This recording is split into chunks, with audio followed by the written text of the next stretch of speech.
Hello दोस्तों, कैसे हैं आप सब लोग और कैसी चल रही है आप लोगों की इग्नू की पढ़ाई।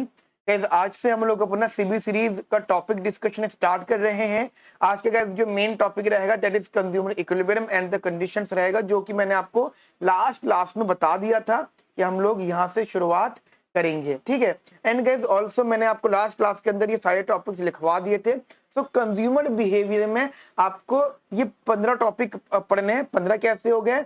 देखिए 11 तो इतने ही हो गए, 1 to 11।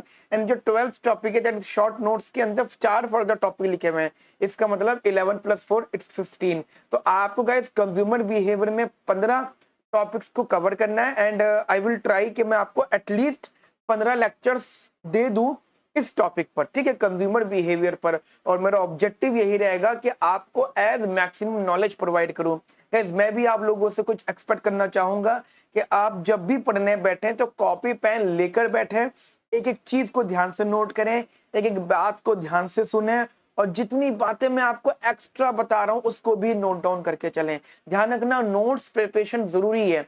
आप जितको मैं जितनी बातें लिखवाऊंगा वो आपको नोट्स बनाने, एक तरीके से आपका आंसर राइटिंग प्रैक्टिस होगा, क्योंकि एग्जाम में परफॉर्मेंस आप तभी अच्छे से दे पाओगे जब आप लोग मेरे साथ में अच्छे से चीजों को समझ पाओगे। ठीक है, तो स्टार्ट करते हैं हम लोग अपना सेशन। और आज के सेशन का जो टॉपिक है दैट इज कंज्यूमर इक्विलिब्रियम। ठीक है। देखिए कंज्यूमर इक्विलिब्रियम का मतलब क्या होता है? कंज्यूमर इक्विलिब्रियम का मतलब होता है कि एक उपभोक्ता, एक कंज्यूमर, एक एजेंट अपनी यूटिलिटी को मैक्सिमाइज करता है। ठीक है, और वो जो उसके पास पैसा होता है उसको वो ऐसी जगह लगाता है जहां पे उसे सबसे ज्यादा खुशी मिलती है, जहां पे उसे सबसे ज्यादा खुशी मिलती है। कंज्यूमर इक्विलिब्रियम का मतलब हो जाता है कि कंज्यूमर अपना पैसा ऐसी जगह लगाता है, ऐसी जगह खर्च करता है जहां पे उसे सबसे ज्यादा से ज्यादा खुशी मिलती है। देखिए पहले जमाने में क्या होता था, पहले जमाने मतलब पहले की इकोनॉमी में मनी इज ओनली वेल्थ। ठीक है, आपको पता होगा क्लासिकल थ्योरी थी ना, एडम स्मिथ की बुक थी द वेल्थ ऑफ नेशन, उसके अंदर ये चीज लिखी हुई थी कि money is only wealth. But आज की डेट में मनी के साथ साथ time is also the wealth. अब आप लोग यूट्यूब पे वीडियो देख रहे हो मेरी है, सो आपको अगर मजा आ रहा होगा और जितनी भी ड्यूरेशन इस वीडियो की है अगर आप वो ड्यूरेशन मेरे साथ में एंगेज कर रहे हो, इसका मतलब आप अपने पूरे बिजी शेड्यूल में से इतने से मिनट्स, जो भी मिनट्स हमारी वीडियो रहेगी वो मिनट्स आप मुझे दे रहे हो, क्योंकि आपको अपने मार्क्स मैक्सिमाइज करने हैं। राइट, तो आप एक रैशनल एजेंट हो, you are the rational consumer, आप एक समझदार पर्सन हो। ठीक है, सो गाइस यही चीज आप अपने माइंड में रखिएगा। तो अब यहाँ पे कंज्यूमर इक्विलिब्रियम की बात आती है। और देखिए कंज्यूमर इक्विलिब्रियम दो सिचुएशंस में बताया गया है, मैं आपको बता देता हूँ। कंज्यूमर इक्विलिब्रियम दो सिचुएशंस में बताया गया है। कौन कौन सी सिचुएशंस हैं? देखिए हमारी इकोनॉमी में दो तरह की थ्योरीज आई हैं। ठीक है, cardinal theory and ordinal theory. मैं लिख देता हूं यहाँ पे, cardinal theory and ordinal theory. ठीक है, cardinal theory and ordinal theory, cardinal theory and ordinal theory. और इन दोनों थ्योरीज का कहीं ना कहीं रिलेशन जो आखिर में एंड होता है वो कंज्यूमर इक्विलिब्रियम से ही होता है। ठीक है, क्योंकि जो कार्डिनल थ्योरी है उसके अंदर भी आपको कंज्यूमर इक्विलिब्रियम की बात की जाएगी, और जो ऑर्डिनल थ्योरी है वो तो है ही पूरी कंज्यूमर इक्विलिब्रियम पर। ठीक है, बस थोड़ा सा डिफरेंस है, मैं आपको समझा देता हूं। देखिए जो कार्डिनल थ्योरी है ये बेसिकली सजेस्टेड है बाय मार्शल इन 1890, 1890 में मार्शल ने कार्डिनल थ्योरी एक्सप्लेन करी थी। ठीक है, कार्डिनल थ्योरी उनका एक्चुअली एक बुक थी जिस बुक का नाम था principle of economics, principle of economics. ठीक है, तो ये कार्डिनल थ्योरी थी जिसमें मार्शल ने पूरा समझाया था कि हमारी इकोनॉमी के अंदर कैसे लोग खुद को मैक्सिमाइज करते हैं और कैसे अपनी सेटिस्फेक्शन को हासिल कर पाते हैं। वही ऑर्डिनल थ्योरी किसके साइड से बोली गई थी मैं आपको बता देता हूं। ऑर्डिनल थ्योरी बेसिकली बोली गई थी J.R. Hicks and R.G.D. Allen. ठीक है, और कब बताई गई थी? It was suggested by in 1939, 1939 में ऑर्डिनल थ्योरी बेसिकली एक्सप्लेन की गई थी। 1939 में यानी 1939 में ऑर्डिनल थ्योरी को एक्सप्लेन किया गया था। ठीक है, अब देखो दोनों में ही कंज्यूमर इक्विलिब्रियम की बातें हो रही है, तो मैं दोनों को थोड़ा सा आपको थोड़ा इस तरीके से समझा देता हूं। देखिए दोनों की अजम्पशंस हैं, ठीक है, दोनों की अजम्पशंस बहुत डिफरेंट है, बहुत अलग अलग है।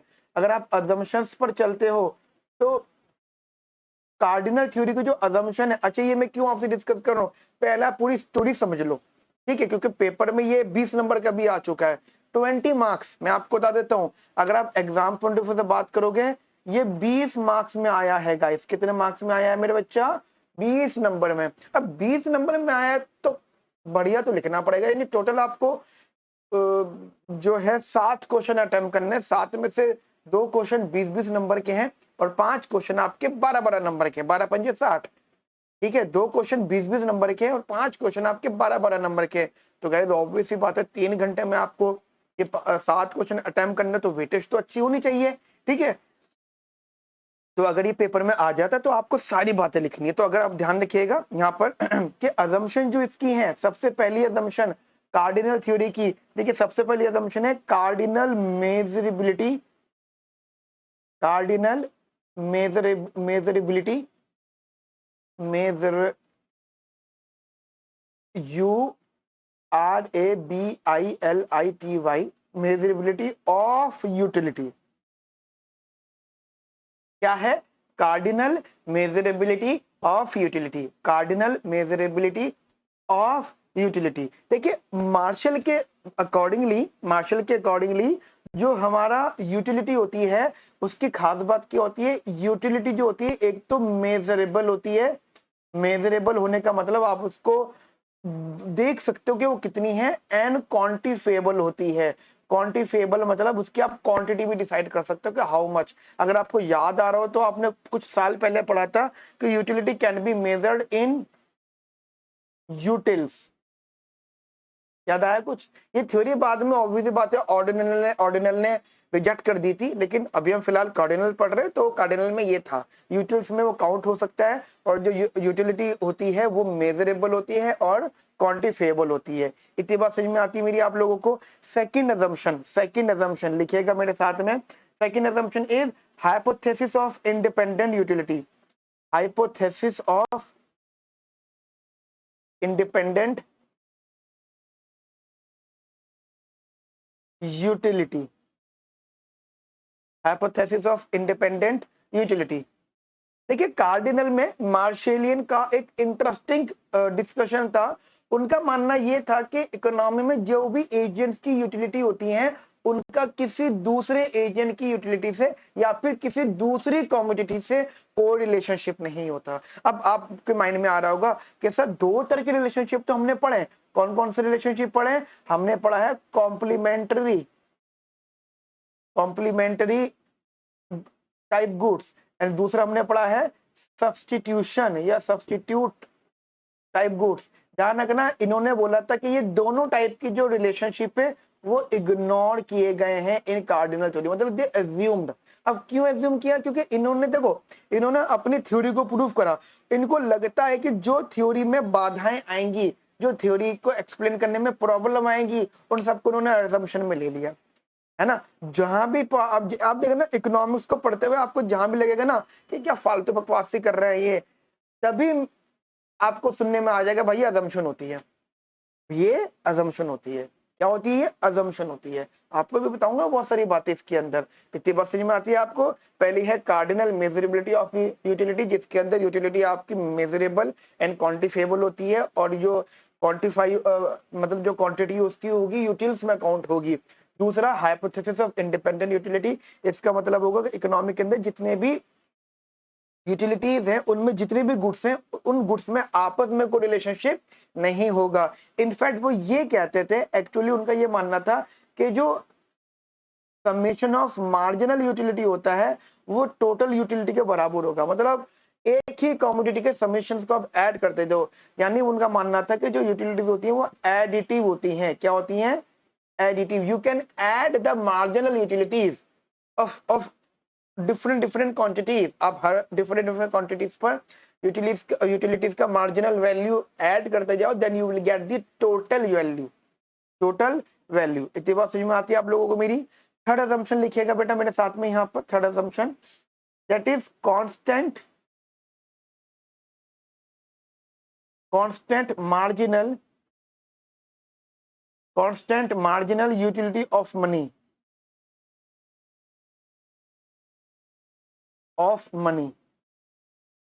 Constant marginal utility of money constant marginal utility of money. देखिए इसका मतलब क्या था, इसका मतलब ये था कि हमारे यहाँ पे मतलब एक होता है marginal utility of money MUM, वो कैसी होनी चाहिए थी, वो कांस्टेंट रहनी चाहिए थी। मतलब जो कंज्यूमर होगा उसकी जैसे जैसे इनकम बदलती रहेगी, मतलब मान लो इनकम बढ़ रही है, तो इनकम अगर बढ़ रही है तो उसका प्रपोर्शन एक फिक्स रहेगा, द प्रपोर्शन इज फिक्स्ड। ठीक है, प्रपोर्शन कैसा रहेगा बेटा, उसका फिक्स प्रपोर्शन रहेगा। यहाँ पर क्लियर है मेरी आपको ये बात, प्रपोर्शन कैसा रहेगा, उसका फिक्स प्रपोर्शन रहेगा। यानी अगर इनकम 100 रुपए है तो कुछ परसेंटेज उसका यूटिलिटी में जाता है, मतलब जितना उसका रेट मनी का बढ़ रहा है उससे मिलने वाली यूटिलिटी उसकी कांस्टेंट है। क्लियर है, इतनी बात आप लोगों को, आसान अजम्पशंस हैं, ज्यादा परेशान होने की जरूरत नहीं इसके अंदर। फोर्थ अजम्पशन जो मैं यहाँ पे डिस्कस करूंगा, यहाँ पे इंट्रोस्पेक्शन। इंट्रोस्पेक्शन इंट्रोस्पेक्शन क्या है बेटा, ये इंट्रोस्पेक्शन। देखिए इसका मतलब क्या होता है कि मार्शल ने बोला कि एजेंट्स का मतलब हम अजम्पशन ले रहे हैं, they can read the mind of another individual, मतलब they have a ability to observe the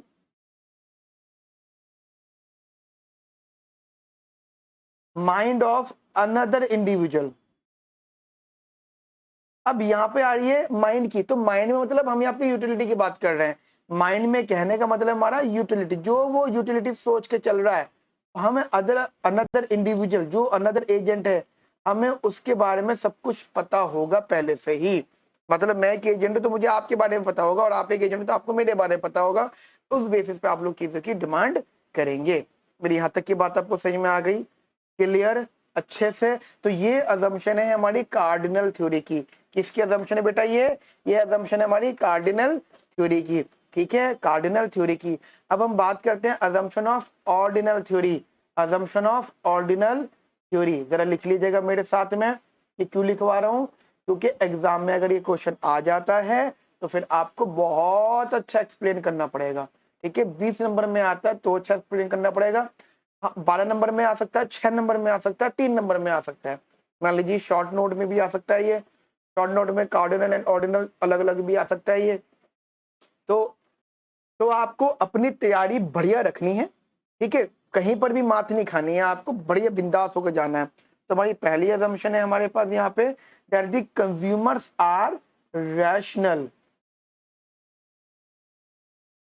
consumers are rational. अब इसके बारे में थोड़ा सा मैं आपको समझा देता हूं।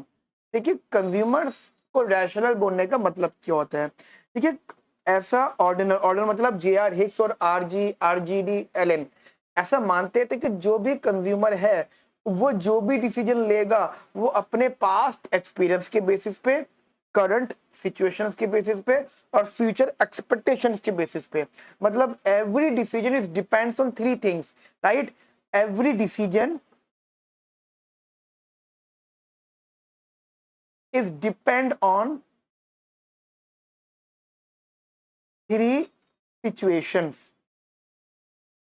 कौन कौन से सिचुएशन से बेटा, वो पास्ट एक्सपीरियंस, प्रेजेंट सिचुएशंस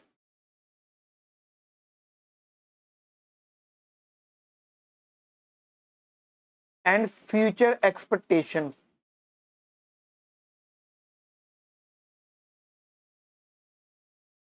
ठीक है, पुराना क्या था, आज क्या है और फ्यूचर में क्या हो सकता है, इन चीजों के बेसिस पर वो कोई भी डिसीजन लेगा। और उसको डिसीजन लेते हुए they have complete knowledge about the market. ठीक है, they have complete knowledge about the market, they have complete knowledge they have complete knowledge about the market.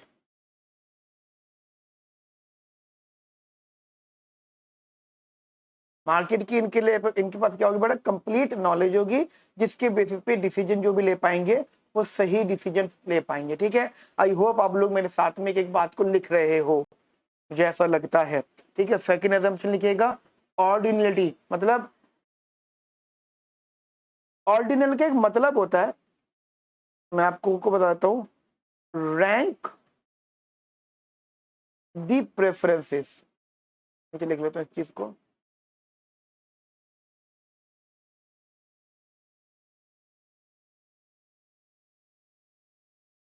Rank the preferences.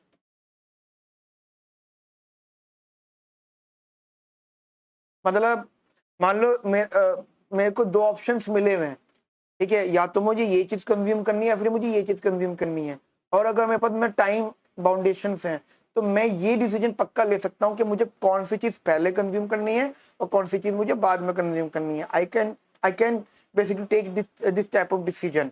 इसी चीज को बोलते हैं ऑर्डिनलिटी। ऑर्डिनलिटी का मतलब ही होता है रैंकिंग्स। ठीक है, and no doubt it's a very important assumption. ठीक है, एंड हाइपोथेटिकल भी होती है अजम्पशन, ऐसा नहीं है, पर ये है हमारी अजम्पशन। थर्ड अजम्पशन लिखिएगा हमारे पास यहाँ पे गाइस, दैट इज डिमिनिशिंग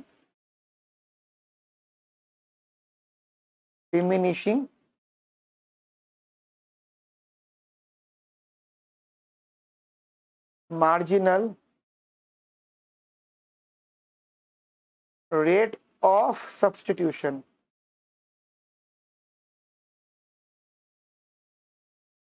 इसका मतलब अभी हम डिस्कस करेंगे, एक्चुअली हमारा जो क्वेश्चन है, जो मुझे अभी आपसे डिस्कस करना है वो यहीं पर ही बेस्ड है।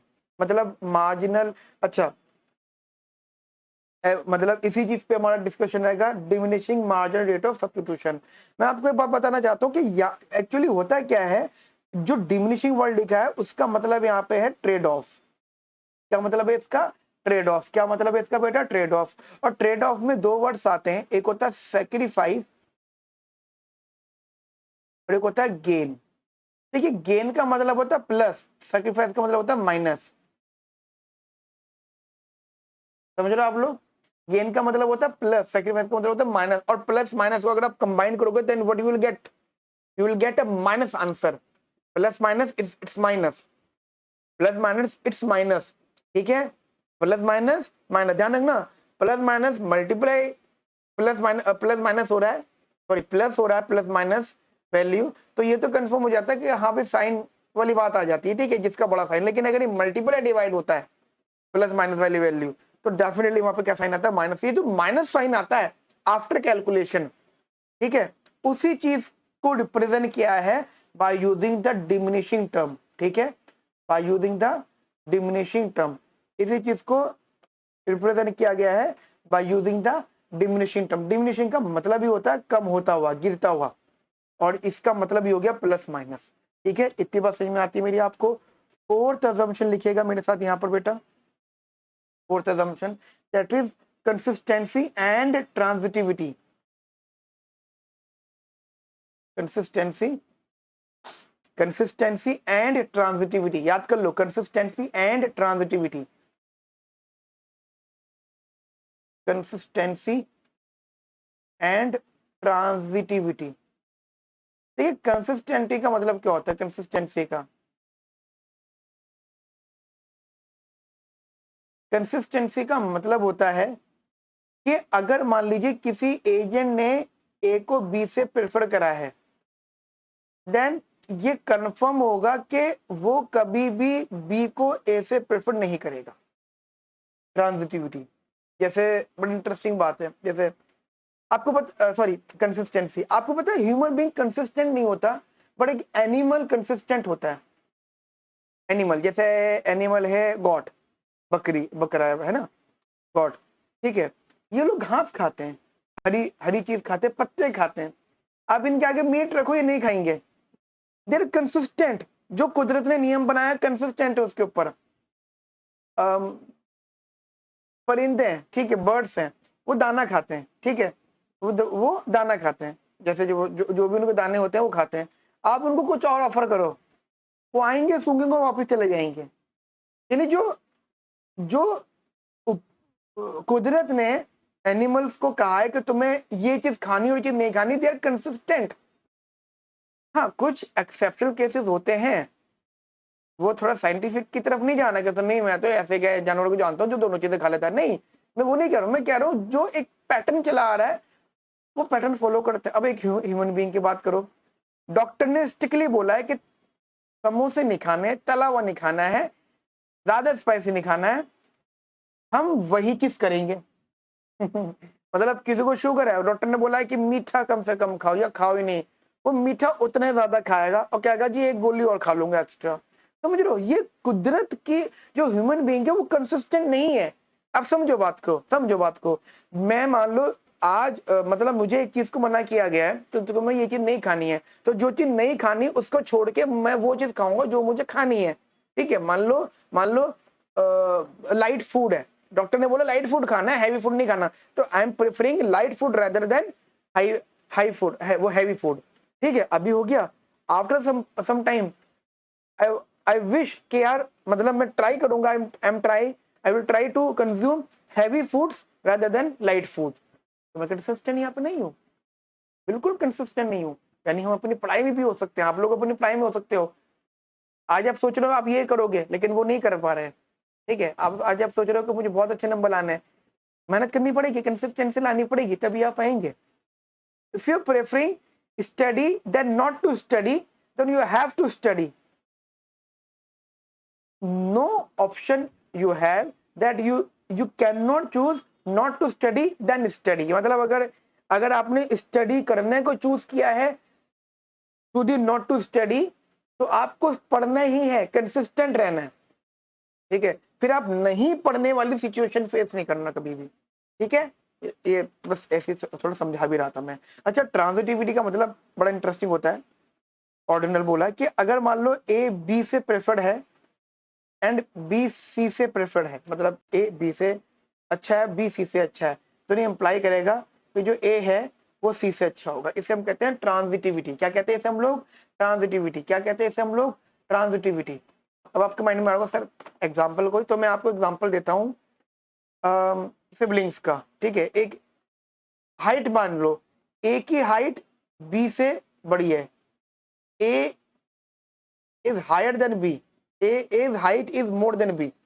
ठीक है, मैं ओरल बता देता हूँ, ए की हाइट बी से ज्यादा है, बी की हाइट सी से ज्यादा है, तो ऑब्वियस ही बात है ए की हाइट सी से ज्यादा होगी। ये होगी ट्रांजिटिविटी। एक एग्जांपल और ले रहा हूं मैं जो शायद ट्रांजिटिव नहीं होगा और आपने पहले भी सुना होगा। ए एक लाइन है, वो बी लाइन के परपेंडिकुलर है।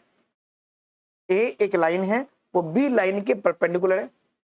बी लाइन जो है वो सी एक लाइन के बी परपेंडिकुलर है, यानी ए बी के परपेंडिकुलर, बी सी के परपेंडिकुलर। तो क्या ए और सी आपस में परपेंडिकुलर होंगे? नो, वो पैरेलल होंगे।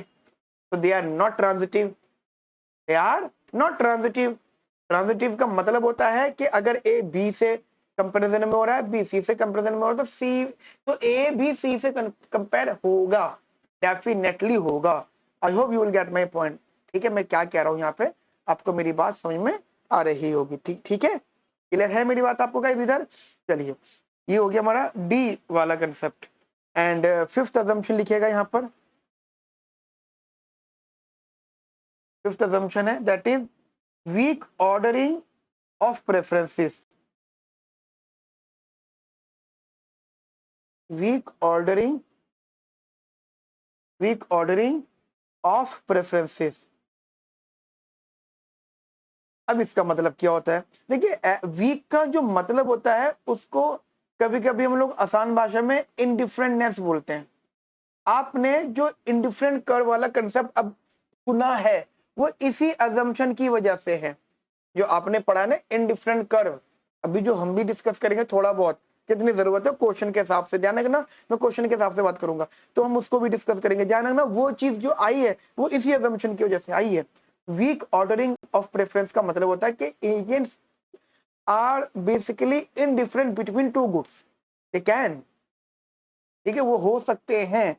उसी चीज के हम यहाँ पे एक अजम्पशन लेके चल रहे हैं। ठीक है, 5 अजम्पशन रखते हैं क्योंकि 4 वहां पर है, 5 यहाँ पर है। ठीक है, तो ये अब आइडिया क्लियर हो गया आपको। तो एक अजम्पशंस हमने यहाँ पे डिस्कस कर ली, क्योंकि देखो जब आपने अजम्पशंस पढ़ ली तो आपने एक बेसिक आइडिया ले लिया इनका। अब हम यहाँ पे डिस्कस करेंगे इनकी कंडीशंस की, और अभी तक अजम्पशंस हुई हैं। एंड कंज्यूमर इक्विलिब्रियम एक्सप्लेनेशन में वही होगा, that is that is that is उनकी कंडीशंस, ठीक है। क्योंकि मैं कंज्यूमर इक्विलिब्रियम फॉर्मूला लिखूंगा तो आप उनकी कंडीशंस को समझ सकते हैं, तो मैं आपको दोनों की समझा देता हूं। पहले आप लिखेंगे consumer equilibrium condition, consumer equilibrium condition किसकी? कार्डिनल थ्योरी की।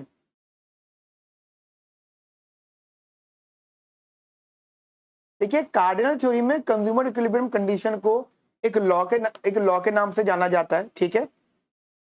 मैं आपको बता देता हूं, कार्डिनल थ्योरी में कंज्यूमर इक्विलिब्रियम कंडीशन को एक लॉ के नाम से जाना जाता है। उस लॉ को हम कहते हैं law of equi marginal utility. Equi marginal utility क्या बोला जाता है बेटा? Equi marginal utility, equi marginal utility, equi marginal utility, ठीक है ना। मतलब कहां बोला जाता है? कार्डिनल थ्योरी में कंज्यूमर इक्विलिब्रियम कंडीशन को। देखिए एक इकोनॉमिक्स आए थे जिनका नाम था गोजेंस। आप ये सोच रहे होंगे सर आपका कैसे नाम याद है? हाँ ठीक है, आपने पढ़ा होगा। मैंने पढ़ा है तभी नाम मुझे याद है। जिनको नाम याद नहीं होते वो नहीं पढ़े हुए होते। मैं देखता हूं कि काफी सारे लोग हैं यूट्यूब पे पढ़ा रहे हैं, सिर्फ वो क्या करते हैं, देखो नोट्स तो मेरे पास भी हैं, नोट्स तो मैंने भी बनाए हैं, लेकिन दूसरे लोग क्या करते हैं, इन नोट्स को स्क्रीन पे शेयर कर देते हैं और वहां से रीड करते हैं। और आप सोचते हो अच्छा आज पढ़ाई होगी, उसकी वीडियो बस इतना फर्क हो जाता है, वीडियो शॉर्ट हो जाती है। तो कुछ चीजें रीड करने वाली है, मुझे भी समझ में आता है, बट ये कंसेप्ट है, अगर आप रीड करोगे तो एक टीचर को खुद को ये चीज याद नहीं होगी, ध्यान रखना। अगर मैं 1 घंटा लगातार क्लास ले रहा हूं, इसका मतलब मैं नोट्स को अच्छे से पढ़ चुका हूं और मैंने बहुत स्टडी करी होगी, और ये जो स्टडी करी है ये मैंने आप लोगों के लिए करी है।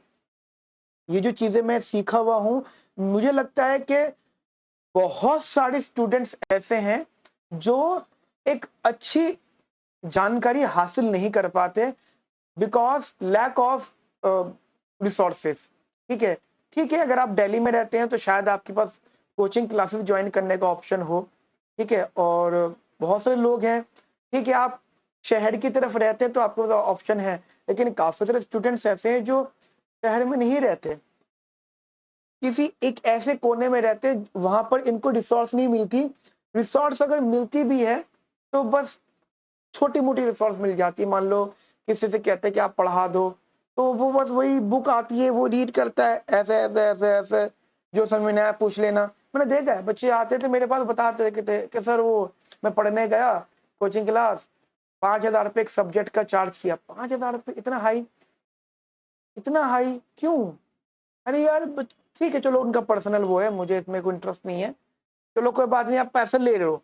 और पढ़ाई कैसे हुई कि वो बुक लिया ना कल अपनी, बच्चा बुक ले गया, और बुक ले गया और उन्होंने कहा ठीक है, वो बैठ गए, पेन कह रहे पेंसिल निकालो, और वो रीड करते गए, और रीड पेंसिल से रीड करते गए वो, और रीड करके इंग्लिश का हिंदी बता रहे हैं। अरे गूगल पे ट्रांसलेशन है, आप सीधी चीज कॉपी पेस्ट करो, गूगल पे चेप दो, आपको सारा हिंदी अनुवाद मिल जाएगा और आसान भाषा में। तो किस बात के पैसे? और फिर वो टीचर, क्या आप खुद बताओ, क्या उस टीचर को ये नाम पता होगा? गोजेंस। कितनी माइनर सी बात है, कितनी डीप सी बात है।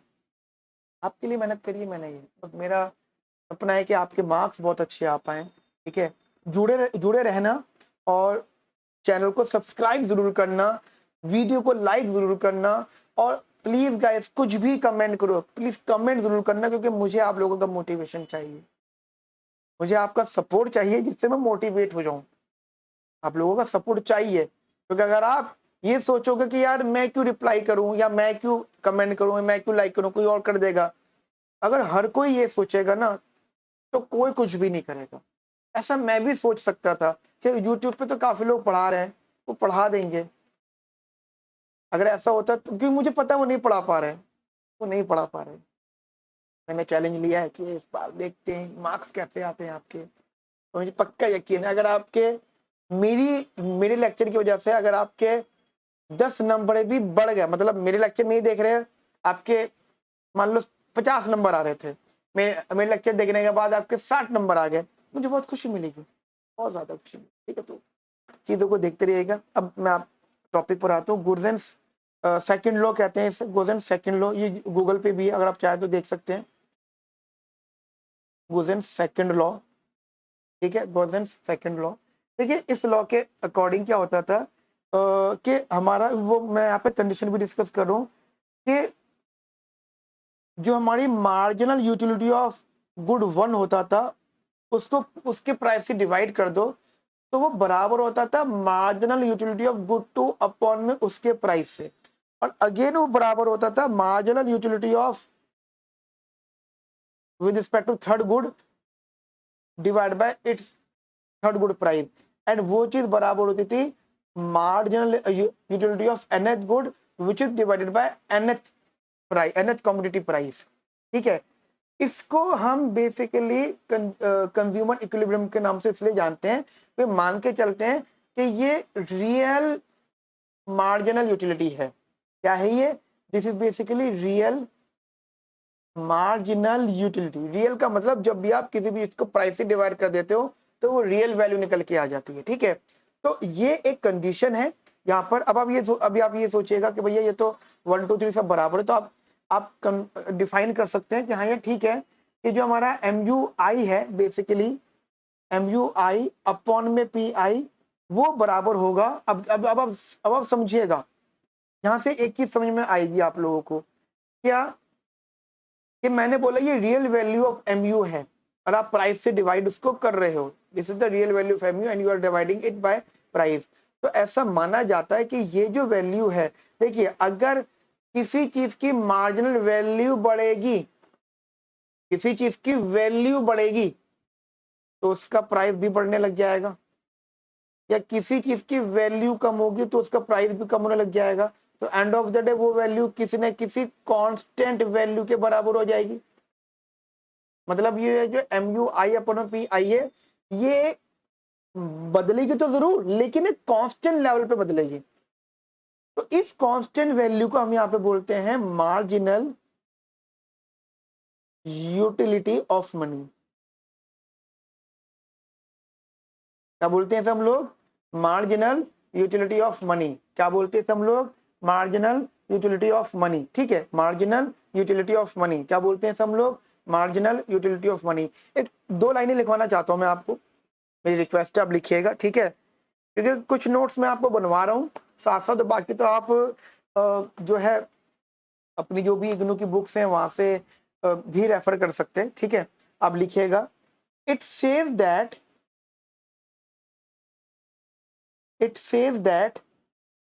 consumer will distribute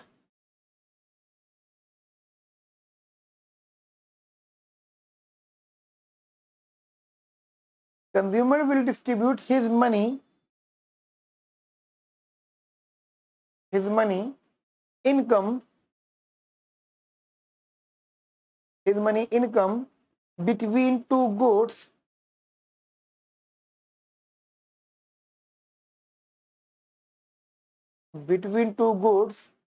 in such a way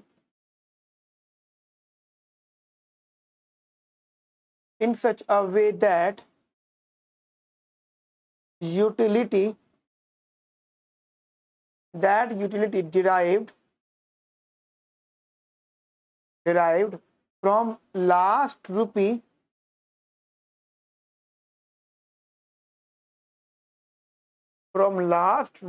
spent on each good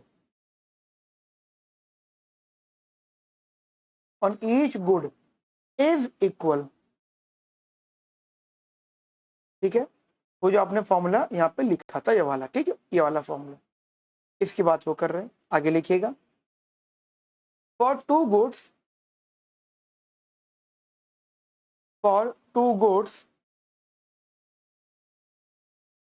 if mu1 by p1 is more than mu2 by p2, then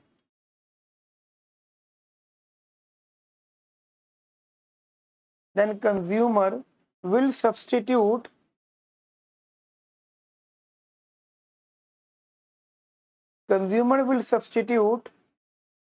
good X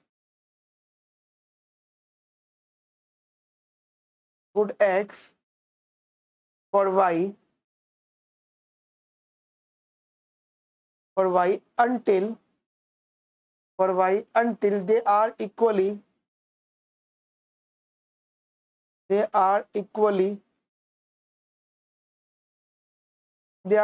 और they are equalized. आप equalized भी लिख सकते हो यहाँ पर.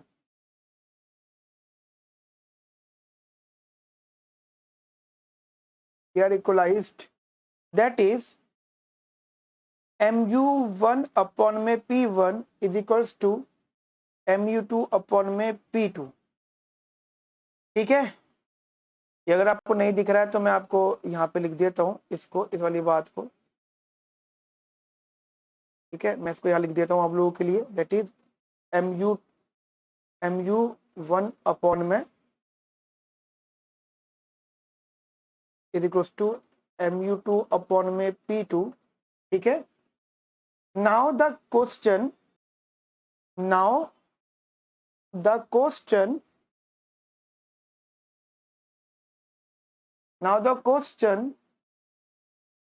is how far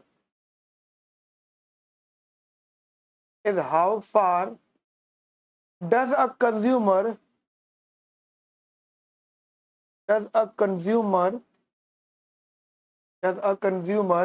go in purchasing the goods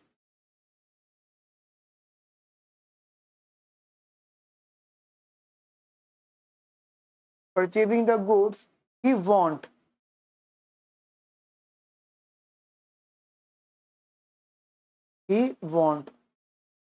It is because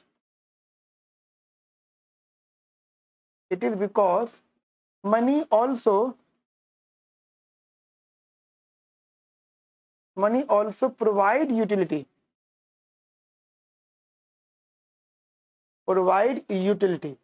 ठीक है, money also provide utility. Guys बहुत इंपॉर्टेंट नोट लिखवा रहा हूँ, अगर पेपर में आ जाता है एग्जैक्ट यही लिखना है. ठीक है. देखिए लिखे लिखाए नोट्स आपके पास हैं, मतलब नोट्स इन व्हाट सेंस जो स्टडी में आया है. कुछ चीज जो आप अपने हाथों से लिख लोगे ना कॉपी में अभी, वो गाइस आपको याद रहेगी. बस एक लाइन और है इसमें. Consumer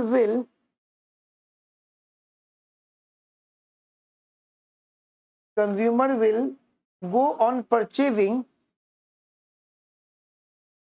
go on purchasing until we have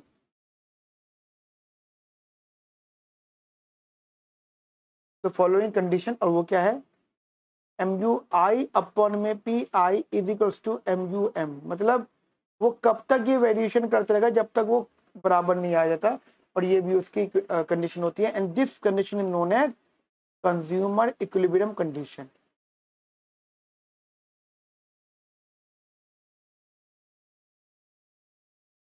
clear? Consumer equilibrium condition. और मैं इस चीज को अगर आपको और डायग्राम के हिसाब से भी बता दूं तो इसका डायग्राम कुछ इस प्रकार बनेगा.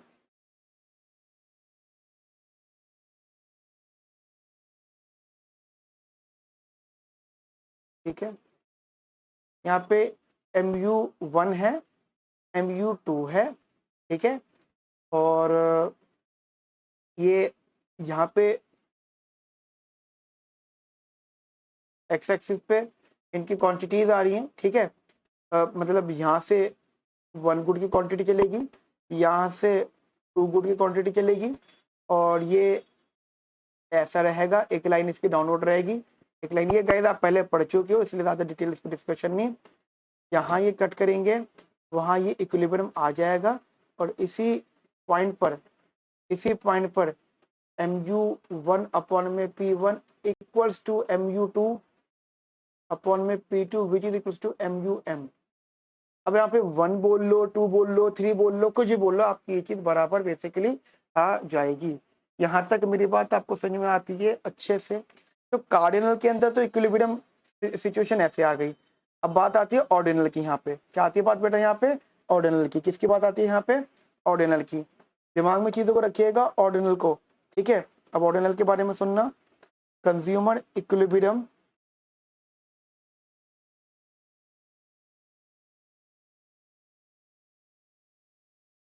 And condition under ordinal.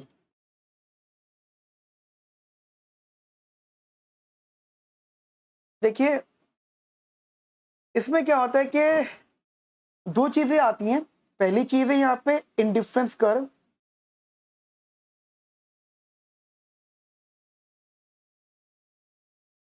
जिसका मतलब होता है लोकस कॉम्बिनेशन ऑफ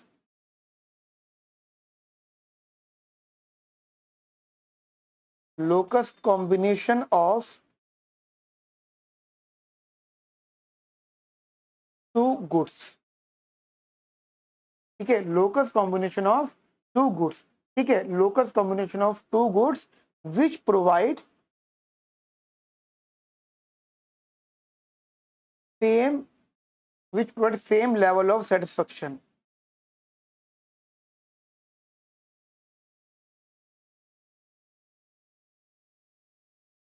और आप इस चीज को यूटिलिटी भी कह सकते हो। ठीक है जी, एक डिफरेंस कर्व होता है और एक होता है यहाँ पे बजट लाइन। ठीक है, एक इंडिफरेंस कर्व होता है और एक होता है budget equation. It is the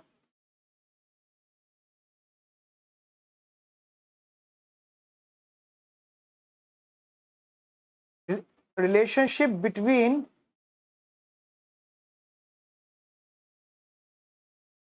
expenditure between expenditure of two goods and given income। ठीक है, इसको हम जनरली ये लिखते हैं P1x1 P2x2 is less than और इक्वल्स टू m, या आप इसको ये भी कह सकते हैं summation of Pi xi where i is 1 to n which is less than और इक्वल्स टू m। क्योंकि ये जो i है, i मतलब बहुत सारे गुड्स हैं। मैंने आपकी चीज बता दी थी, i मतलब बहुत सारे गुड्स हैं। ठीक है, ये चीज हो सकती है। और जब बात करते हो कंज्यूमर इक्विलिब्रियम की, देन तो यहाँ पे जो कंडीशन होती है द कंज्यूमर इक्विलिब्रियम की, that is slope of indifference curve, slope of IC is equals to slope of budget line. जिसको हम कुछ इस प्रकार मानते हैं कि मान लो अगर दो गुड्स हैं, let's suppose there are two goods. ठीक है, let's suppose there are two goods, जो कि होते ही दो टू गुड्स हैं। There are two goods, then slope of IC क्या होगा? उसको हम बोलेंगे MRS, marginal rate of substitution. क्या नाम देंगे उसे हम लोग? MRS, मतलब मार्जिनल रेट ऑफ सब्स्टिट्यूशन। और इसे क्या बोलेंगे? दैट इज गुड 1 का प्राइस अपॉन में गुड 2 का प्राइस, ये भी मॉडुलस में और ये भी मॉडुलस में। ठीक है, और इसका अगर डायग्राम की हम लोग बात करते हैं तो इसका डायग्राम कुछ इस प्रकार बनेगा बेटा।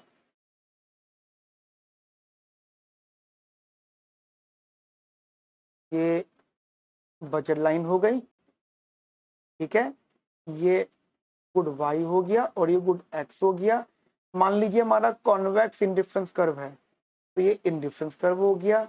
ये हमारी बजट लाइन हो गई, यहाँ पे कट कर रहे हैं, इसी पॉइंट को MRS is equal to P1/P2 बोलेंगे। और यहाँ से जो इक्विलिब्रियम आपको मिलेगा वही हमारा आंसर होगा। ठीक है, so guys this is the basic answer of the our first topic. ठीक है, जिसके अंदर हमने कंज्यूमर इक्विलिब्रियम पढ़ा है विद कंडीशंस।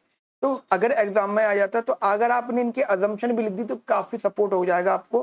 ठीक है, एंड उसी बिहाफ पे आपका फर्स्ट टॉपिक कवर हो गया।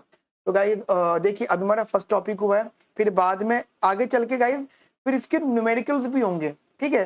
ये जो हम लिखा हुआ ना यहाँ पे numericals on different types of utilities, ये ही इसी के न्यूमेरिकल्स होंगे। पहले हम ये थ्योरेटिकल टॉपिक कवर करेंगे, उसके बाद हम लोग यहाँ पे न्यूमेरिकल्स के बारे में पढ़ेंगे, ठीक है। आई होप आपको क्लास अच्छी लगी होगी। प्लीज चैनल को सब्सक्राइब जरूर करिएगा और अपने फ्रेंड्स के साथ शेयर जरूर करना। Okay friends, have a nice day. Thank you, bye bye, take care.